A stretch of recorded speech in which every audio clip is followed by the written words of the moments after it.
on the Fringe with Dan RadioStyle. Hope everybody out there is having themselves a great day. I think this is the one moment in time where all of us are going to really look back and decide where we were relative to what was happening.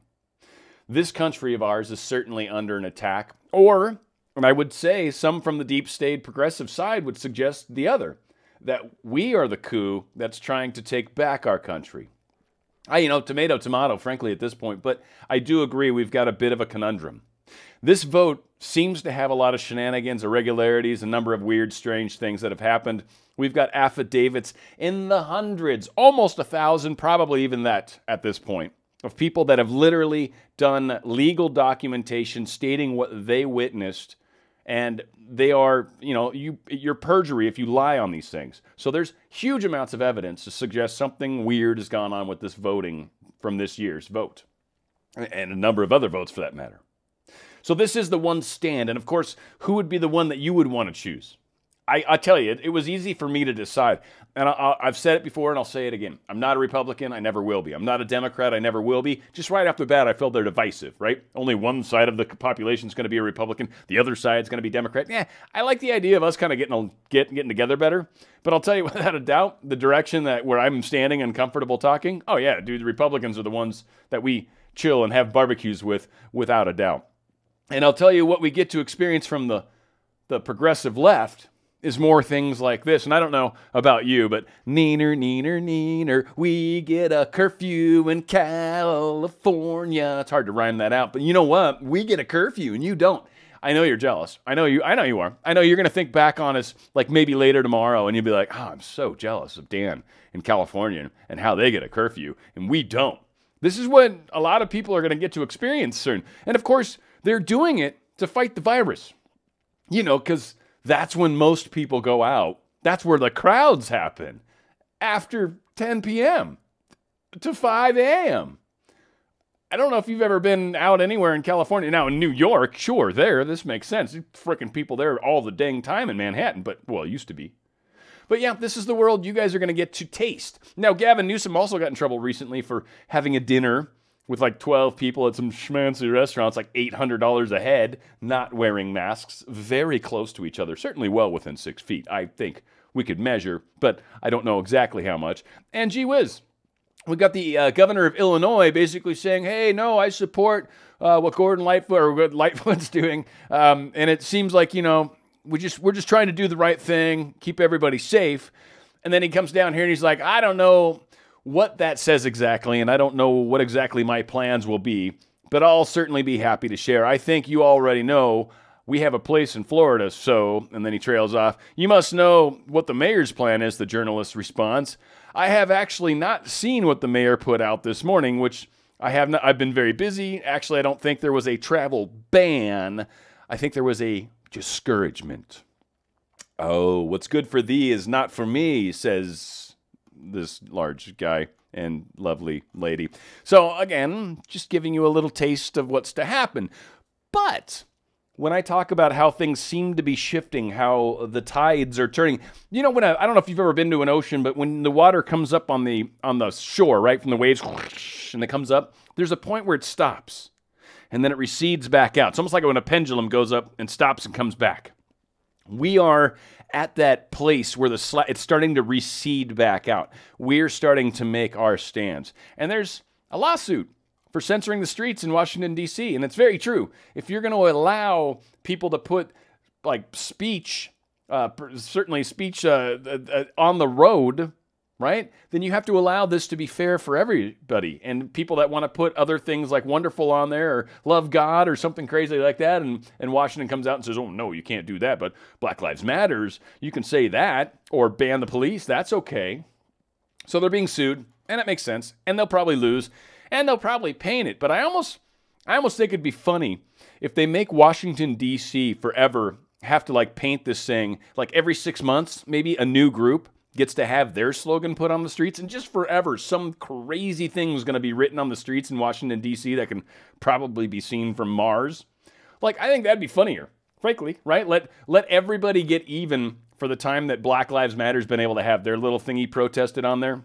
All right, well, let everybody else, man. You can have all sorts of crazy stuff, even the gender crazy stuff, man. I think it'll become like what next will come, right? What other crazy things will they do you think? Now, one thing that was really interesting about this Lou Dobbs investigation or journal, whatever the hell, this interview, he kind of talks about what happens if this situation that we're in right now plays out differently where Trump's not still in the White House come January.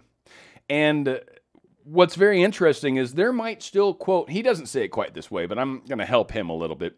There might still be 52 senators that are Republicans, but these Republicans are going to be your Mitt Romney Republicans, your McCain-type Republicans. They're going to be your Republicans that aren't really looking out for you. Republicans that are looking out for them. Republicans that hold the name just so it seems or appears that we actually have a political system that's fair. And who knows, maybe sometimes they'll let a Republican president come in that's still going to behave like George Bush. Again, this is the way the system's been playing out. And now all of a sudden we have this individual who's standing up against that. He is hated by everybody, even people within the Republican Party. Why do you think that is? I know the news says because he's a racist, he's a this or a that, or some other ists of some kind or ism that he belongs to.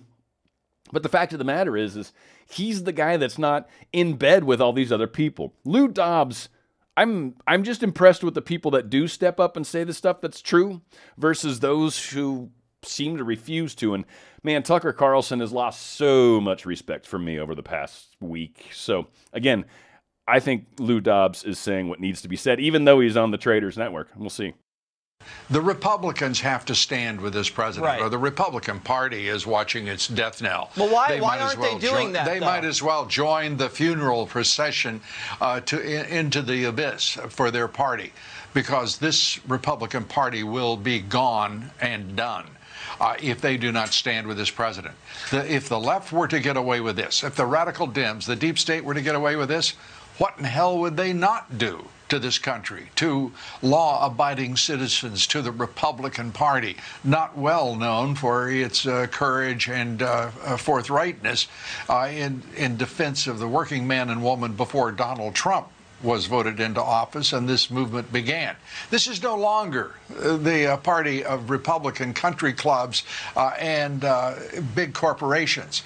The Republican Party is now the party of working men and women, the middle class, and all who aspire to it. No Republican has expanded the boundaries of the Republican Party to include minorities, to include women, to truly create a big tent. This is not about reconciling, as one congressman wanted done, the head of the Republican study group, wants to blend the Reagan agenda with the Trump agenda. No, this is the Trump agenda, because he is fighting for what this country is all about: opportunity, success, and by God, equality for every single American. And he's not only talking it, he's delivered it, whether it's in employment, whether it's in jobs, whether it is in terms of making sure we have balanced trade and quit policing the world. This is, as you've documented here in this broadcast, this is shameless what the left has done. And there will be no yielding. Certainly, I will guarantee you this: I won't yield, and I know this president won't. Amen. Amen. And neither will I, frankly. I mean, again, this is like the hill I'm going to die on, I've said before, but I don't think so. I think this is the hill that needed to be stood, and some of us needed to plant our flags and basically say, all right, here's where we go, and here's what I'm going to do. So he's 100% right on the direction that we're going. And amen to Waters, Jesse Waters, doing a great job. I don't know what he's going to continue to be allowed to do. But Lou Dobbs, I think, spells it out very well. One thing, again, that's super important to me, just it's a semantics maybe, but I don't have a problem with Democrats. Please don't label it as such when you have these discussions with people if you could. I mean, maybe deep state's something you don't like to say, so maybe come up with a progressive left if you want, at least. But understand, that's really the group of people that are being very difficult right now. Most Democrats aren't progressive, crazy Democrats, and so they are more open to some of this, no, I just kind of want to be able to have my kids go to school, have a good job, make money, right, and retire someday. So again, Donald Trump is the person for the working class. Something that jumped out, and this is so, I think this will probably play out. And this is just going to be one more of the shenanigans or fiasco or just the drama that plays out after Trump has announced the president elect, if you will, for lack of a better way to say it, or the continuation of the president. But Twitter has apparently stated they will transfer control of @POTUS, the official account of the President of the United States, to Joe Biden on January 20th, regardless of whether President Donald Trump concedes the election. Just let that soak in for a second when you realize that they're probably going to give this to a man that's quite possibly either asleep, no longer alive, or busy touching somebody they shouldn't. Interesting that Kyle Rittenhouse finally got out of jail. A couple people, My Pillow guy and Ricky Schroeder, which is so cool because I grew up watching Silver Spoons. It was he had a giant train he got to ride on. And for any of us that grew up before there were the cool freaking toys you get now, that train was so rad. Like, I would have loved to have had that train. So they bailed him out. They bailed Rittenhouse out. And of course, what do you think? Oh, yeah, everyone and their mother's pissed off at him. So all in all, not wanting to get into all the negativity, because frankly, it is just a bunch of people that are pissed off at him. Not a big surprise. Ricky Schroeder at the very end says, "Move to Parlor. Peace." He didn't say peace. That's basically, he dropped the mic. I felt he dropped the mic. I'm probably adding things that weren't necessarily there, but they should have been if they weren't already. Now, something that's super hopeful and interesting and paving the way and worthy of notice. Justice Alito unloads on coronavirus restrictions in a bombshell Federalist Society speech. He's one of the Supreme Court justices right now. It's got 2 paragraphs here that I really want to read to you. I'm going to see if I can zoom in a little bit, make it better. So what are the courts doing in this crisis when the constitutionality of COVID restrictions has been challenged in court? The leading authority cited in their defense is a 1905 Supreme Court decision called Jacobson versus Massachusetts. The case concerned an outbreak of smallpox in Cambridge, and the court upheld the constitutionality of an ordinance that required vaccinations to prevent the disease from spreading. Now, I'm all in favor of preventing dangerous things from issuing out of Cambridge and infecting the rest of the world and the rest of the county and the world. And it would be good if what originates in Cambridge stays in Cambridge. I guess some sort of dig, right? But to return to the serious point, it is important to keep Jacobson in perspective. Its primary holding rejected a substantive due process challenge to a local measure that targeted a problem of limited scope. It did not involve sweeping restrictions imposed across the country for an extended period. And what it does not mean that whenever there is an emergency, executive officials have unlimited, unreviewable discretion. He continues, if you go to Nevada, you can gamble, drink, and attend all sorts of shows. But here's what you can't do. If you want to worship and you're the 51st person in line, sorry, you're out of luck. House of worship are limited to 50 attendees. The size of the building doesn't matter, nor does it matter if you wear a mask and if you keep more than 6 feet away from anybody else. And it doesn't matter if the building is carefully sanitized before and after a service. The state's message is this: forget about worship and head for the slot machines or maybe a Cirque du Soleil show. And he is calling it out very, very well. And of course, Justice Alito, again, is one of our Supreme Court justices who will be playing a role in the process that unfolds before us all over the next, I don't know. I'm really curious. I'm wondering if all of this is done by January 20th. I hope so. I really, really do. I think it has to be.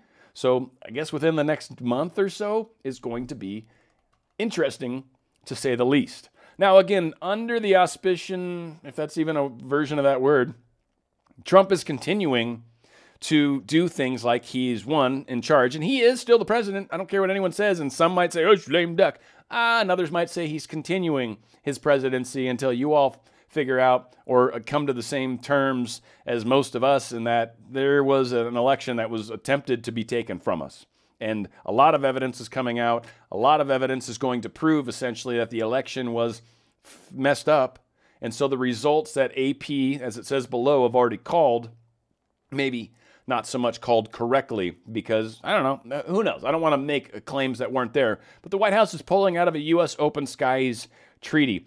I'm super curious why. I don't know. I mean, again, there's reasons like when we pulled out of the French, the climate accord, and we had the deal with Iran. Like, these deals were horrible, weird amounts of money. We're going to all sorts of crazy places, had hooks in it by politicians. I'm sure this particular Open Skies Treaty was kind of under those same sort of shroud of secrecy, if you will. But apparently, this isn't happening anymore. It, I think, was started back in 2002. I might be wrong on it. This was a while ago. I don't think. Yeah, apparently 6 months had elapsed. I don't know. On November 22nd, 2020. It wasn't Trump that made this. So I find there was somewhere back in here. Here it goes. The Treaty on Open Skies was first proposed by former President Dwight Eisenhower in 1955, but the Soviet Union refused to take part. Former President George H.W. Bush again suggested the treaty, and in 1992, after the collapse of the Soviet Union, negotiations started. About 36 nations have taken part in it, and it went into effect in 2002. So yeah, I was kind of, sort of, just roundabout way was correct. So things are continuing. It was definitely a deep state-made treaty, so I'm sure it had some interesting other little fun things that were happening, and that's probably why he knocked it out of the park. This one's very interesting. So Justin Hart, business owners in Buffalo, New York, are really not happy about what's going on, and they ask an inspector to leave the property. Check this out. These people actually work for their money, and they don't want to lose their livelihood. I've lost friends, I've lost family who've killed themselves. I've seen clients die because they've lost their livelihood. I'm sorry to hear that. I know you are, and I'm asking for you to guys have some compassion for the people that have lost everything. We do have compassion for people who Okay, well, you need to go have compassion out in the parking lot. But this is private property. This is private property. This is private property. It's private property. Go get a warrant. Listen, man, this is private property. They're not wanted here. So do your jobs. Well, her job is... Well, no, your job is to remove people that are not wanted here. You have a We're wanted here. They're not. She's hiding her name tag. She had her I'm name not. tag. It's right here. It's right here. You can see my name They're just doing their job. There we go. You should all be wearing masks. How come I'm not none of you doing have anything masks wrong. on? Don't worry about my health. My health isn't your You're concern. meant to be wearing a mask. It's a government Okay, well, mandate. then write me up. It's the law. Okay, then take me to jail. It's not the law. Then take me to jail. Show me the law. Show me the law. Not hold on to any court anywhere. Show me the law. Well, I think we got to go, John. You have to leave. You guys have to leave. You guys need to leave. have to leave. Right now, you're trespassing without a warrant. You need Mass to civil leave. disobedience You need to starts leave. now. You're trespassing. We're not Were you trespassing. You're invited onto the trespassing. property? Doesn't matter. Then We you're have a right to trespassing. be It doesn't Then here. get a matter. warrant. Go get a warrant. You Bring need a warrant. Go get a You warrant. don't trespass. Yes, you do. Come back with the warrant or You leave. don't write the law. Outside. No, go on your They've phone been asked to outside. leave several Go on your phone occasions. outside. I would really like it if you Where would did stop you hear the shouting at me. report I haven't from? done Okay, anything we wrong. would like if you would break the law. We would like you Where? to break the law. Who reported So it? leave. Who reported it? Who reported it? You know what? I don't know. Yeah, Because it's anonymous, right? It's Yes, anonymous. It is. They But it's can't a be legitimate anonymous. complaint. You need to It know can your be, accuser. You need to that's know. It not- cannot Okay, be wait, anonymous. you gotta go get a warrant. It That's not cannot how be health anonymous. department It do cannot it. be You anonymous. gotta go get a You warrant. don't get to You gotta go write get the a warrant. policies. You It's don't get to code violate the enforcement. Constitution. This It does isn't not the matter. same You as don't that. circumvent or subvert the Constitution. Okay, Miss, you need to leave.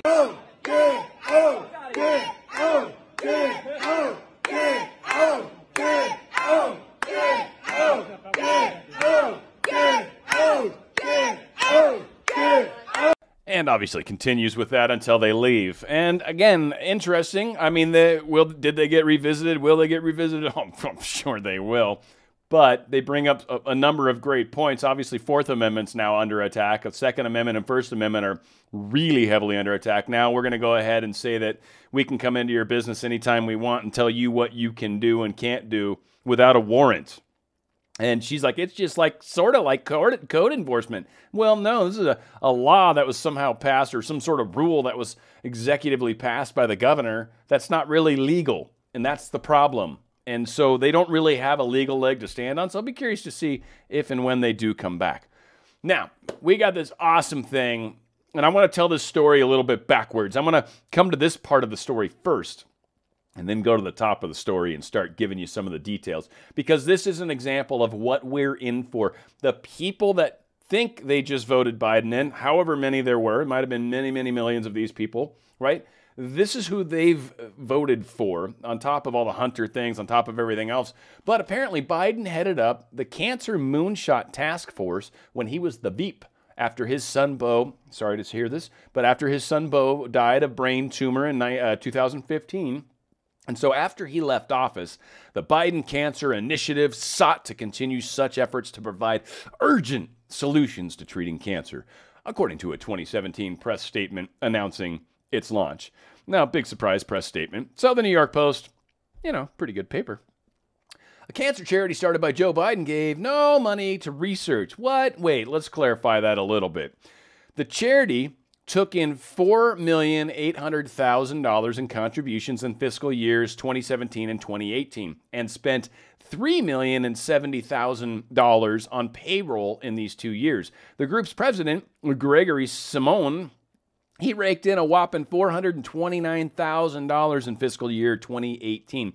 1 year, this individual made $500,000. Now, he ties back, by the way, to Gore and all these people back in the good old days. So, yeah, he was helping aid with Al Gore. And then down the road, he gets to be a part of the Joe Biden campaign as well. He was helping out all of them in their mischievousness. So he was making a whole bunch of money being a good boy and doing what the deep state asks. Now, what's kind of interesting is Simone, a former Pfizer executive, interesting, longtime healthcare lobbyist who headed the White House Cancer Task Force in President Barack Obama's administration. He saw his salary nearly double from the $224,000 he made in fiscal 2017. Not a bad take-in, right? That's what his tax filings show anyway. And that, of course, got bumped up. Danielle Carnival, former chief of staff for Obama's cancer initiative, the Cancer Moonshot Task Force, took home a nice $258,000 in 2018. The charity spent $56,000 on conferences, $59,000 on travel, and the following year, the travel expenditures swelled to $97,000, and the nonprofit spent $742,000 on conferences in the following fiscal year. Just blowing money all over the place. Now, what's interesting, and it's under the fold, I want to point that out as well. This was what I would call the fold, and you click on that, it takes you to God knows where. You scroll down, there's the fold. But under grants distributed, it listed 0. No grants ever given in those 2 fiscal years where they took in $4 million, $4.8 million, and had 0 grants. 0 grants. This guy took in $4 million and paid a whole bunch outside of just salaries. And a lot of people wonder if that's kind of strange, right? Wouldn't you say if you're actually, quote unquote, a nonprofit and you're supposedly, helping research for cancer or something, you'd think you're almost supposed to research those things or help at least pay for those research things. Oh, well. Yeah, this is probably where I just don't know a lot of things. Maybe I'm not the smartest man. I didn't go to Harvard, so that's very possible the problem. It's okay. It's okay. But again, this is the world that I think we're fighting to preserve or fighting to get back, or at least standing our ground while all these things unfold. And it was funny, as I was listening to a song today, and I'll put a link below. It's Lonely Road of Faith by Kid Rock. And, it's got a little hard part in there and a little soft part in there, but it really kind of hit home. I actually listened to it a bunch of times because of the way things are going right now. And, the media is saying one thing. If you dig and if you look and if you find the right people talking about other things, you'll start to see what's also happening at the same time. And there's a very huge counter movement that's very well funded to try to squash any of us that are talking about it. But ultimately, the truth always gets out. The light will always shine on the darkness, and the darkness will always be extinguished by the light. This is the time for all of us to unite. United, we are very, very strong. Where we go one, we go all. It's on the Fringe with Dan RadioStyle.